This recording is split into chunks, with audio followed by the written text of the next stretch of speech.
Hi guys, welcome back to my channel. It's me, Cherie.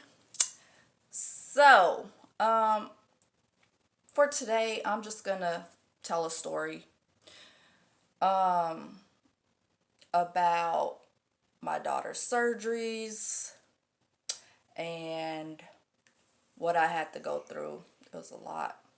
Okay, so let me just get into the story. Um, okay, so with my first daughter, um, got pregnant with her. Pregnancy was good. Had her, and at her first appointment, they said they heard a murmur, like a hole in the heart. So I had to take her to see a cardiologist. He listened. He was like, "It don't sound too bad. We gonna make an appointment for another couple of weeks just to check it out." So, a couple of weeks passed by. I took her back to the cardiologist, and he said he didn't hear it anymore. So, she had just like, I guess, a small hole in her heart that closed up on its own because it was so small. Everything was good. Got pregnant again a few years after that with my second daughter, and had her. They said the same thing. So I'm thinking nothing of it. I take her to the cardiologist. He checks her out. And I guess this time it was worse. So he said it sounded pretty big, the heart murmurs she had, that she was going to have to get a echocardiogram, like pictures of her heart, EKG, all that, testing her heart. So, scheduled another appointment. She went in, she got the EKG, she got the echocardiogram. So, the pictures of her heart, it showed blood flow going through the hole into her lungs. So, she had to keep going to see the cardiologist like every couple of weeks. She wouldn't eat a lot, and when she did eat, she would fall asleep real fast. So she was like always sleeping, not like a normal baby, playing and moving around a lot. Her nose was always flared up, like, you know big, because I guess she was having a hard time breathing. Her heart was working super hard when she was eating, so she would always be tired. So they wanted to schedule surgery. We couldn't do surgery unless she was gaining weight, and she wasn't gaining weight. So she had to get a tube for her nose, a feeding tube put in her nose. And when that happened, we went to the hospital, had to stay in there a few days. They had to teach me how to do the feeding tube because I couldn't just take her to the hospital and they put the feeding tube in. I had to do it. So they taught me that. I was so nervous. I didn't want to do this. You got your baby. You don't want your baby hurt. You're shaking. You know, all that. I didn't want to do it, but I had to. So what I had to do was I had to swaddle her in the blanket, and I had to hold her head still. I was saying. So I had to swaddle her, and I had to hold her head still because, remind you, I'm doing this by myself. And so you get the tube, you swaddle her, you get the tube. You have to measure from the tip of her nose to the top of her ear, down to, like, her throat. Mark it, because that's how far you gotta push it in her nose. So, holding her head still. She's a baby. She's not gonna like this. It's very uncomfortable. So, trying to hold her head still, and I'm shaking. push it in her nose, push it until you get to where you marked it. Now, after you get there, then, because when you push it up in there, it could come through, her throat and start going out her mouth. Push it down, you trying to get it to where it's going to be in her stomach, because that's where you want the food to go. So after you push it in, you have to get one of these. Okay? At the end of the tube is the opening. You have to open it. You have to pinch it, because if it's in her stomach, then the acid and stuff in her stomach will come up and out the tube. So you have to pinch it before you open it. You open it, get this, stick it in there, right? Okay. Let the pinch go. You have to pull this a little bit like that. This one's kind of hard, but you have to pull it. When you pull it a little bit, you'll start to see the acid and stuff in her stomach coming in here. That means it's in her stomach. If nothing goes, it's not in her stomach, and you got to pull the tube out and do the whole process over again. So the stuff from her stomach is coming in. You just go ahead and push that back in. Okay, pinch it, close it. When she first got it, and I was doing this, I had to feed her with this. So, take this out, the whole thing, pinch the tube, open it, stick this in, keep pinching the tube. The milk that you made for her, put in here. Okay, so I unpinched the tube, and I have to sit there. She has to kind of be sitting upright, not laying flat. Okay, so unpinch the tube, let it go, and hold this. So the milk is flowing through the tube into her stomach. The higher you hold it, the faster it goes. But we didn't want it going that fast. So sit there, do that, pinch the tube, put more, until she gets what she needed. So she wouldn't know, because she was up for a little bit and then she was asleep. She was up for a few minutes, then she was asleep. So when you're done, pinch the tube, pull this out, close it. That's that.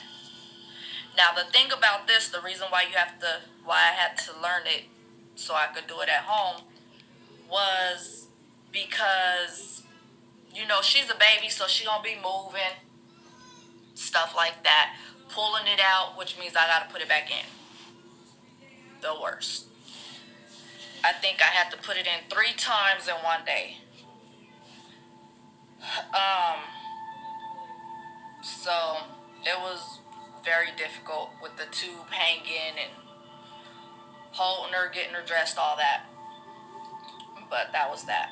Okay, so she had to see the cardiologist like maybe every month after that, until she gained weight, so she could be scheduled for an appointment, surgery. Okay, so she didn't get her surgery. Excuse me. She didn't get her surgery until I think she was a year old. Yeah. So she went in there. She got her surgery. I was so nervous. My baby was leaving me. Had to go back there by herself, get her anesthesia, all that, get prepared for surgery.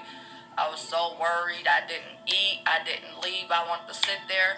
When the nurse came out to tell me what was going on back there, she got her anesthesia. She sleep. The doctor's starting to cut her open, all that. I wanted to be there, so I was there. She came out. She was good. They took her up there. Um, 45 minutes after surgery, I was able to go in there, see her crying. Yes, crying. I wanted to hold her, couldn't hold her because she had so many tubes. She had a tube in there flushing the rest of the blood out her heart. Um, that was pretty hard for me. I was happy when I got to actually hold her, which I think was the next day in the afternoon. I didn't ever want to put her down, lay her back down. But she did good. Um, Took her a few days to start like eating by mouth, but she did good.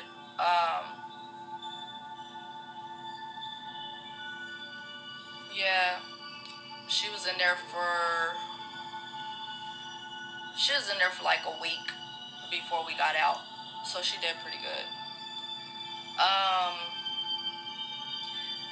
and then after that, she just had to go see the cardiologist, maybe like every few months until she healed, and then it was every year. Right now it's every 2 years because she's doing so good, and she is 7 years old. She will be 8 in December. Okay. After that, I had my third daughter, who went through the same thing. She had the heart murmur, had to go to the cardiologist, get checked. My last daughter, her heart murmur, the hole she had was shaped like a sausage, and it was large.